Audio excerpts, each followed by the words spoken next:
You're listening to Sox in the Basement, a production of the Broadcast Basement Limited, where every show is 30 minutes of good and comes from a basement bar on the south side of Chicago. Pull up a stool, pour a cold one, and join us right now for Sox in the Basement. Heard everywhere podcasts can be found, and always at soxinthebasement.com. You know, Ed, I touched on it on the last episode, and I'm going to have to go back to it. I don't understand the move after your offense is going in that Royals series of messing with the top of the lineup. Andrew Vaughn's batting in the 2 spot for the last 2 games against Kansas City, and this team goes out and scores some runs. They score 9, and they score 4. And then they go to Texas, and the decision is made to put Luis Robert in the 2 spot. And look, all things being equal, they're both very good hitters on your team. But Robert is talking pregame that he hasn't gotten his timing. It's going to take a few days to get his timing, and he's telling this to reporters. And that there's a big test here and he's got to work his way back. The manager, though, puts him in the most valuable, some people believe, the most valuable spot in the lineup, which is your 2 spot. A lot of forward-thinking managers put their best hitter in the 2 spot, or at least one of their better hitters in the 2 spot. Right. He moves Vaughn down into the 5. You score 2 runs against the Rangers, 2 runs against the Rangers. Thank goodness for Dylan Cease just pitching brilliantly, so it was a 2-1 victory. 0 runs against the Rangers. And then on Sunday, you score 8. You want to know who the big producers were in the lineup during that one? Jose Abreu, Eloy Jimenez, Andrew Vaughn. What does this guy have to do to prove that he's one of the premier hitters and that he's red hot right now? It's just unreal to me that all season long we've watched this guy get shuffled up and down the lineup. And you can say what you want about Tony trying to find protection for certain guys who are scuffling or using something like the 2 spot to maybe buy Robert an extra at bat so he gets his timing back. I understand that there's reasons why you might move Vaughn out of the 2 spot, but it's not April or May where we're sitting here trying to figure out who should be hitting where and what's going to work for this team. We're literally in a moment here where the Sox have a margin for error that is absolutely minuscule if they still want to get into the playoffs this year. And it does not make a lick of sense to mess with something that was going so great where the top of that lineup with Vaughn hitting in the 2nd spot was absolutely hurting pitchers because they just could not get through that stretch of the lineup without giving up runs. This episode of Sox in the Basement and every episode of Sox in the Basement brought to you proudly by Family Waterproofing Solutions. Named one of the Southtown's best in 2021 by the Daily Southtown. I expect it again this year for them because every time somebody comes up to me and says, I used Family Waterproofing because I heard about it on your show, Chris, I can smile before they say anything because I know they're going to tell me how well it went. They take care of the bowing walls, the window wells, the foundation and crack repair. Now is the time to take care of the concrete rising and falling, uneven sidewalk, driveway, patio. That's a foundation issue. As the leaves begin to fall in about a month or so, I know I can't believe it myself, gutter cleaning is available as well. Give them a call 24/7. Mention Sox in the Basement. You get a deep discount, 708-330-4466. See what a difference a family makes at familydry.com. In the period of time since Robert got back, and again, I know he's just back, and I don't expect him to get going. I don't know why his manager thinks he's going to get going immediately. 250 with a 690 OPS. Andrew Vaughn over the last week, 423 with an 1137 OPS. You dropped him down the order. I don't know why. He's too much of a rookie? You don't like the way he looks that day, Tony? I have no idea what the thought process is. The other ridiculous thing, though, that I saw over the last couple of days was Yasmani Grandal in the 2 spot. Yasmani Grandal is questionable as to whether or not you even want to put him in your lineup, let alone putting him in the 2 spot for any reason whatsoever. We're talking about a guy who, over just the last 28 days, his 222 average is an improvement over his average for the year. His 538 OPS, that's the best he's been doing. Unfortunately, over the last 2 weeks, he slipped back to what he's used to. An under 200 batting average, which is what he has right now for the season, and an OPS under 500. And you're putting him in that spot. Right now, Seby Zavala is far more valuable. And I want to illustrate this point here. And then I would love to hear what you think about what they should do for the rest of the year, because at some point push comes to shove. And if you had to pick based upon what they've done so far this season, Zavala's actually the one over Grandal in terms of what he's able to do for your team. Here's Yasmani Grandal with 218 at-bats, and here's Seby Zavala with 112 at-bats, so about half the at-bats. Seby has 3 more doubles than Grandal on the season, with half the at-bats, the same amount of home runs, just 2 less RBIs, and you know he's not getting the same position in the order, so honestly, he'd probably be higher than Grandal if he was given these premier batting spots to go out and be terrible in. Zavala's hitting 75 points higher for his average. He's slugging 150 points higher than Grandal. Like right now, Yasmani Grandal, if you want to start finding players that are at fault for the White Sox this year, Yasmani Grandal, center of the bullseye. Well, yeah, and Grandal's been a problem. Really, he was a problem last year, too. It's just he had that weird thing going on where even though he couldn't hit, he was still driving the ball out of the park, right? So he was getting on base. It was the on base thing, right? But what is he doing to get on base this year? He's got a 289 on base percentage, so I don't want to hear about that anymore. The on base percentage just isn't there this year. So, and I understand he's been hurt, whatever. He's an old catcher at this point. And I'm not saying that Yasmani Grandal doesn't have value to a team with championship aspirations, but you're right. I mean, Seby Zavala, just looking at the numbers, the eyeball test, for gosh sakes. Just watching Zavala play versus Grandal play. Seby's just a more dangerous hitter at this point. He's just a better overall player. But, moving guys around the batting order, one of the things, too, is again, you can talk about advanced metrics with a guy, right? He's not doing it right now. I don't know what even an old school manager would be looking at. Well, how's this guy doing lately, and should I put him there? And overall, you look at something, well, like, for example, Luis Robert in the 2-hole. 263 average, 723 OPS. It's okay, right? But if he's batting third or fourth, he's hitting 313 with an 829 batting third over 46 games. And batting fourth, hitting in the cleanup spot, it's only 8 games, it's a small sample size, but 364 with a 917 OPS. Meanwhile, Vaughn has spent most of his time in the second spot, and there's no reason why he should ever bat anywhere else, as far as I'm concerned, because he's hitting 300 there. And every other spot on the lineup, with the exception of the 5 games that he's batted 8th, where he's got a 400 average, he's best batting second or third. He's a 300 hitter with a 799 OPS. He's a 314 hitter batting third with an 883 OPS. He's clearly one of the best on the team. So Yasmani Grandal should never be in the second spot. Yohan Moncada should never be in the second spot. Larry Garcia should never be in the second spot.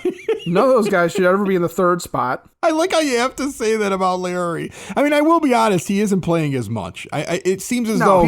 he's not, but that was a big thing, obviously, earlier in the year. You're hitting Larry Garcia third. Why? Yeah, I mean, look, I'll take Josh Harrison every day just for the defense, because it's not like Larry's giving you anything with the bat that makes up for his glove. Oh, but now we get to watch Lennon Sosa not play again, too, so there's that. Well, it's always great to bring up a young kid that's got a lot of promise like Lennon Sosa and then have him sit there and gain experience by watching the other guys play.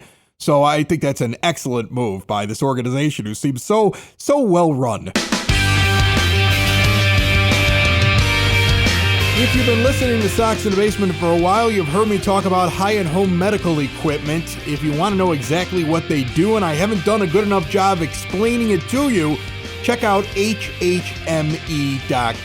See all the things they have to offer, whether it be for diabetes control, or if you're somebody or have a loved one who's unable to move around the home very well. It's all about staying independent and in your house. From the big medical equipment to the everyday maintenance items, Hyatt Home Medical Equipment works with your insurance company to get you the best price possible out of pocket. And then they add a discount if you mention Sox in the Basement. That's right. You can order the important things online and never have anybody to talk to face, or you can deal with a local Southside company with a big, beautiful showroom who is there for you whenever you need them. Again, go to HHME.com or visit Hyatt today at 3518 West 95th Street in Evergreen Park. On the phone line with me right now, he got an off day, and those are few and far between in this season. I think the lockout kind of compressed things. It seems like the White Sox are always doing a makeup game. They've got a weird one where they're on the road. They fly into Kansas City, and they go right over to Baltimore afterwards. Scott Merkin's going to be working like a dog over the next couple of months. He joins us right now from MLB.com. How are you, Scott? Good. How are you doing, Chris? I'm good, man. I'm good. Look, I'm reading this article today. It looks like it's going to be kind of just a funny piece about Dylan Cease and his mustache. And I love his mustache, and I think it looks like Freddie Mercury's mustache as well. But I did find something right at the end of the article that just stuck out to me that made me feel good as a White Sox fan. And I want to read it, even though you wrote it. The quote from Cease at the end, that it's hard to have fun when you're not having success. So it's just much easier to relax and you are working as opposed to going out there and not knowing if you're going to contribute or not. That's not a fun feeling. When you look at this team and the way that they basically have been a couple games under 500, they get to 500, they fall back. All these guys seem to be struggling. He's one of the few guys out there having fun. Am I wrong in thinking that?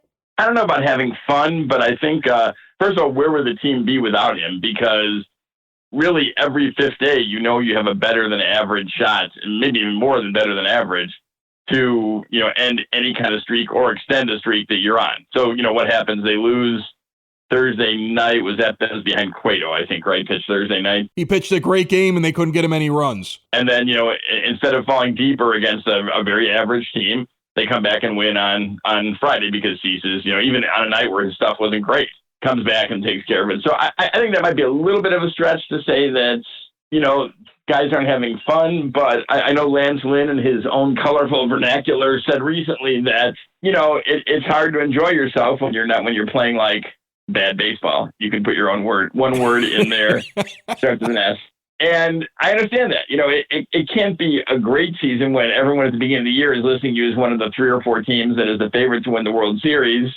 You start off 6-2, lose 8 in a row, and really, have never taken off since then. They were, I think until they went over 500 recently, I think the last time they were over 500 was 22-21 record-wise. But yeah, I think Cease is enjoying himself. And I think back to talking to Cease after the 20 season, when they skipped him for the third game start, when he was pretty clearly the third starter behind Giolito and Keiko all season long.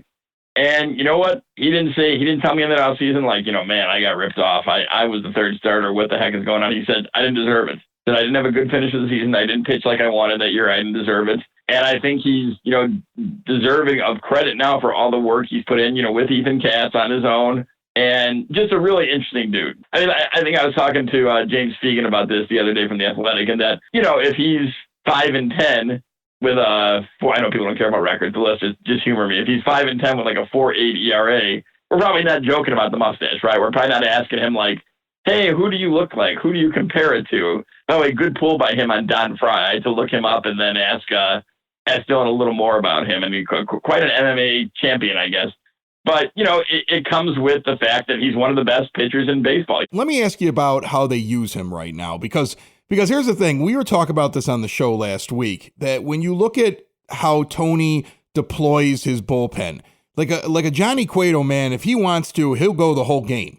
Dylan Cease, if he pitches 120 pitches or he pitches 90, it's a rarity. I think he's only done it 4 times all year where he goes into the 7th inning. He generally goes, okay, great 6 innings, ace. Now sit down. We're going to give it to the bullpen. Do you get any feeling, if you talk with Dylan, has he talked about it? Does he want to go deeper in games? Why do you think that the manager goes, all right, I'm going to take the greatest 6 innings ever, but I'm not pushing it with the 7th inning, even if he's sitting at like 90 pitchers or so? Yeah, I did talk about that. It didn't make this story. Maybe it'll get in the newsletter next week or, whenever he pitches next. But I think, first of all, starting pitching has changed overall, where, in the old days, it was accepted that you went 6, 7, 8. And I mean, if you go back to the really old days, like I just happened to see Fergie Jenkins on TV, and, that guy, basically his baseline was like 130 pitches, right? I think there was one year where he threw 30 complete games, or 20, maybe not 30, but like 23 or 24 complete games. Same with like the Sox pitching staff in that 1983 team with Richard Dotson and the late Lamar Hoyt and Floyd Bannister, that whole crew. But that isn't the norm anymore. And I think, you look at the last game, and here's why Dillon didn't go deep. He threw, 44 pitches in his first 2 innings, high energy pitches. So it took him, a while to get through it. And he even said if his fastball command was better in that first inning or the second inning, then he would have been able to, that's the inning he could have had for the 7th inning. So I think Cueto and Cease are different pitchers. Cueto even told us the other day, he's not looking for strikeouts right now. He's looking for quick outs. And, his pitch count is usually lower than Dillon's going later into the game. I think it's all about the quality of innings, not so much the quantity. Scott Merkin and every guest here on Sox in the Basement brought to you proudly by the Village of Lamont. Want to experience a downtown with real history, great eats and drinks, and green spaces filled with adventure?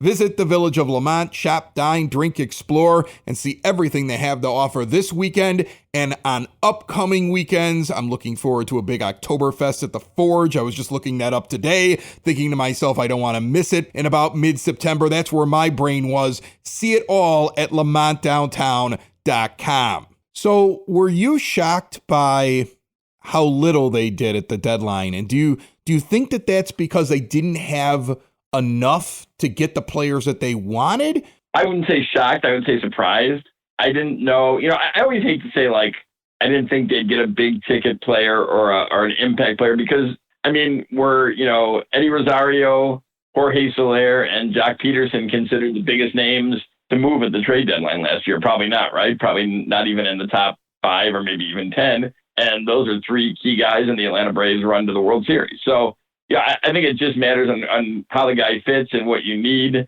to go forward. Not necessarily, you have to go out and compete for Juan Soto or you have to get Shohei Ohtani or something like that. I thought they would add a left-handed bat of some sorts. Now they do have a pretty deep roster.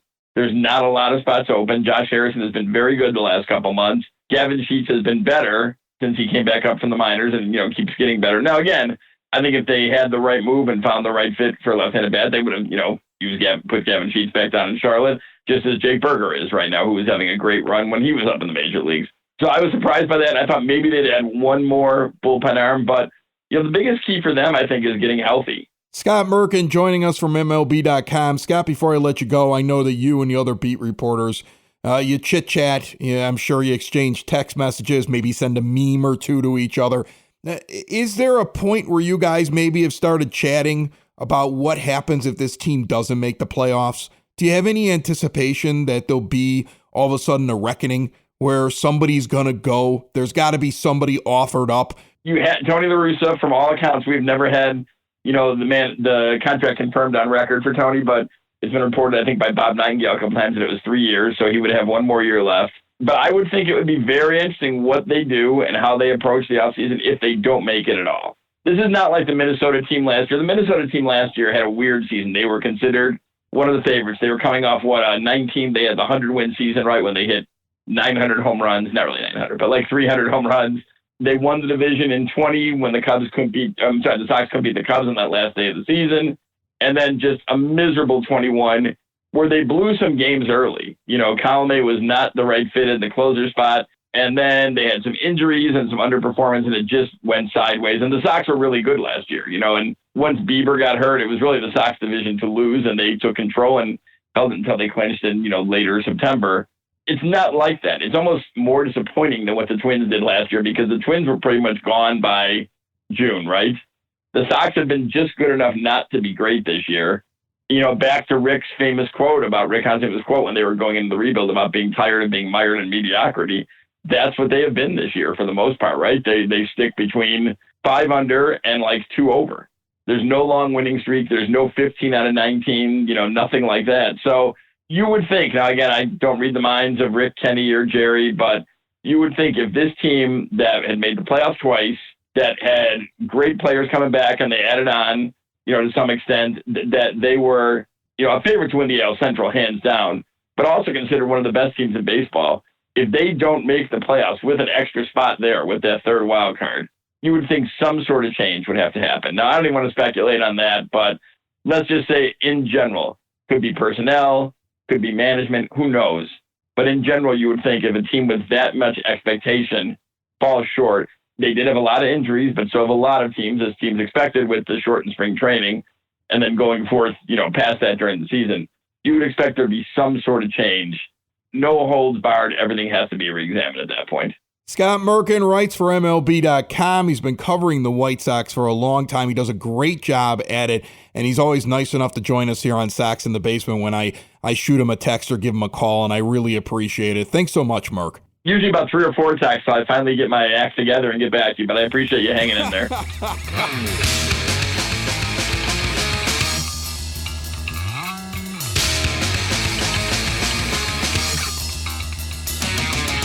I was out at Hailstorm Brewing this past weekend. The new pool's in the backyard.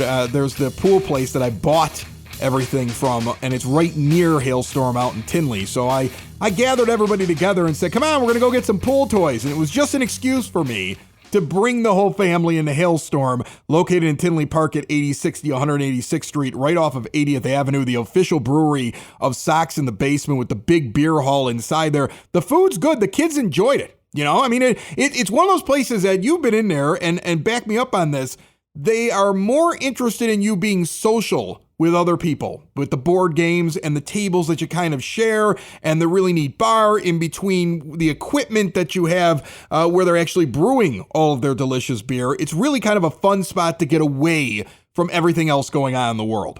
Oh, yeah. It's one of those things where you're just out there and whoever's there with you, we're all just sort of bonded by how good the beer is and let's just be good company for each other and let's just get away from whatever the heck is going on outside the doors. New brewer Will Turner bringing decades of experience and excellence now to Hailstorm Brewing, tweaking classic styles, innovating new beers of his own. There's a fire pit outside for chilly evenings, live music on the weekends, trivia nights, and other fun events. Follow them on Facebook at Hailstorm Brewing Co. to get all the details. Try some of their summer beers. The Strawberry Summer, it's a strawberry lemon kolsch. I tried that this weekend. I thought it was good. And I'm not normally a guy who likes fruity flavors in his beer, and it was perfect for a hot day.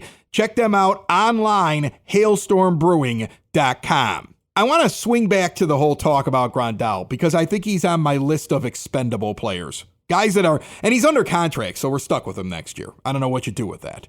Okay. But if you asked me right now, and I'm curious what you think, if you asked me who's your core that you love, who are the guys that you're like, okay, things didn't go well this year, but these guys are great ball players, especially if healthy. Andrew Vaughn, Luis Robert, Jose Abreu, and I don't even know if they're going to re-sign him in the offseason. You can have that argument later on. And Eloy Jimenez, if he can stay healthy, right? Like, basically, if you could put Eloy at the DH spot and you look at Vaughn as a corner outfielder who's not really a very good defensive corner outfielder, and then you have a center fielder that even when he's down is a really good player on your team and one of your best hitters and best defensive players. After that, I'm not concerned about anybody else if they make major changes to this roster. Am I crazy? No, you're not crazy. I mean, that's, you know, I know the names, the two names that people are going to hear you say and are immediately going, hey. Oh, yeah, people are mad I didn't say Tim Anderson. People are mad I didn't say Tim Anderson. So Tim Anderson and Yohan Moncada are the two names that people are going to say. And I can see where you're coming from with Yohan Moncada because, it's not that he doesn't have the talent. It's not that he's not a good third baseman. It's not that he doesn't have flashes. It's just, it's one of those where his production level is something that you could find somebody else to do that and possibly do it better. He's not one of the best offensive third basemen in the majors. He's not one of the best offensive third basemen in the AL the past couple of years. So Moncada, you know, I can see leaving him out of it.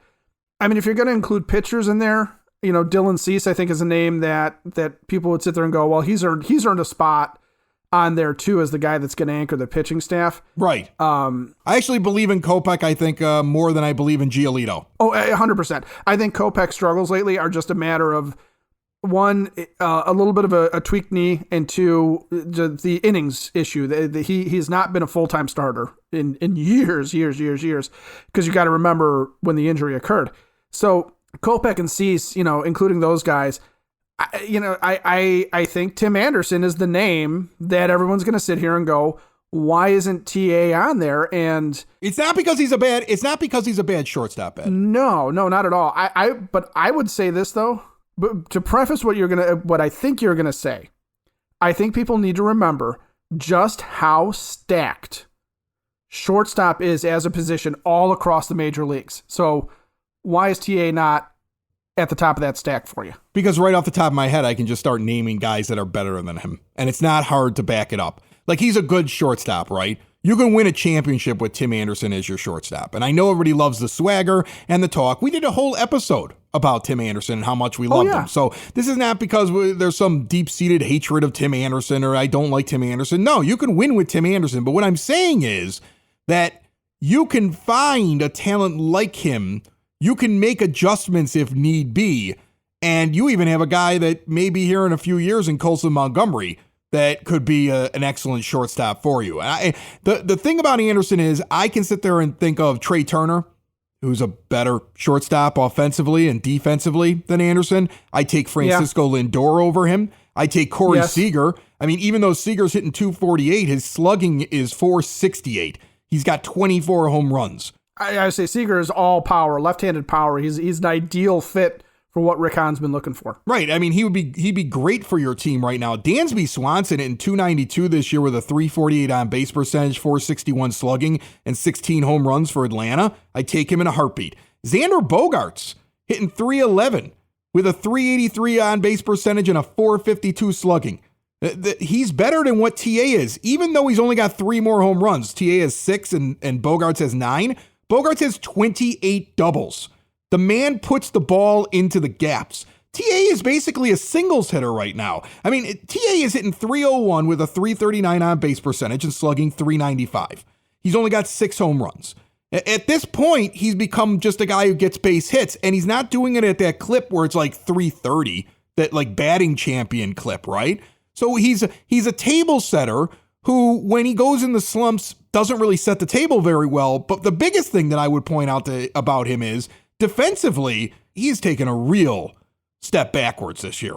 I mean, we're talking about a guy, when you look at his defensive runs saved above average, -12 right now, giving 12 runs up to the other team this year over the average of 1,200 innings, if that's what he ends up playing. That's what the metric says right now. We're talking about a guy who his total zone fielding runs above average. He's giving up 10 runs to the opposition this year.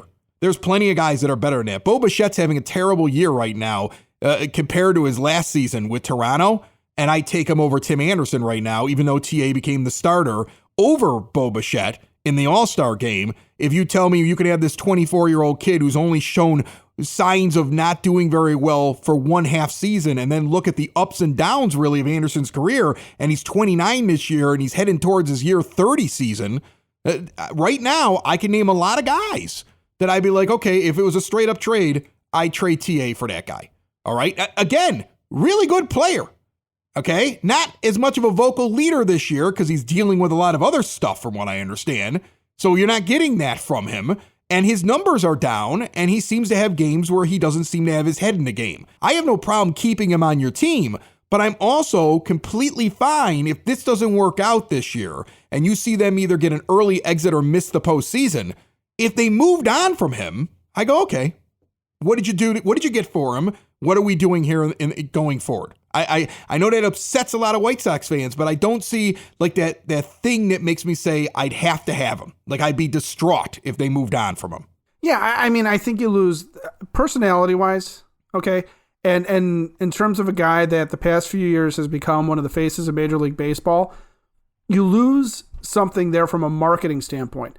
What you don't necessarily lose is production on the field because he's not, like you said, he's not going for a batting title this year. And from the standpoint of his on-base percentage and his slugging percentage, you know, he's comparable not to some of the guys you listed at the top, or even guys like, say, Andres Gimenez from Cleveland, or, you know, well, you know, even to a certain degree, Bobby Witt from Kansas City. Right. What you're looking at is you're looking at a guy like Josh Rojas, who is a more or less a utility guy for the Diamondbacks, and, you know, is nominally one of their starters because he plays all over the field, but if you were to tell me that, hey, we're going to get Josh Rojas to play shortstop in place of Tim Anderson, I think everybody would be sitting there going, why? Oh, we're downgrading. But in reality, when Rojas is got a 344 on base percentage and a 399 slugging, and TA's got 339 and 395, all he's really giving you is 30 extra empty calories on the batting average because Rojas is hitting 271 right now. Right. And then, you know what? Here's the thing. Remember, we've talked about Anderson. We've had beat reporters on. We've had people who have analyzed his stats. What was the thing that always came up on this show? Well, he has that really high BABIP, right? But it's sustainable. Yeah. It's sustainable. So as long as he keeps hitting 330, he's a very valuable player. Well, that isn't happening now, is it? Right? We've seen a little bit of a downturn, and his defense has taken a downturn as well. So all the things that everybody said at the beginning of this season and during last season, which were the reasons why he was about to become a superstar, he's not doing that this season. Like, there's been flashes of it, but consistently throughout the season, we haven't gotten that. So he's actually a step back from what he was the year before when you were expecting him to take that one more step to superstardom.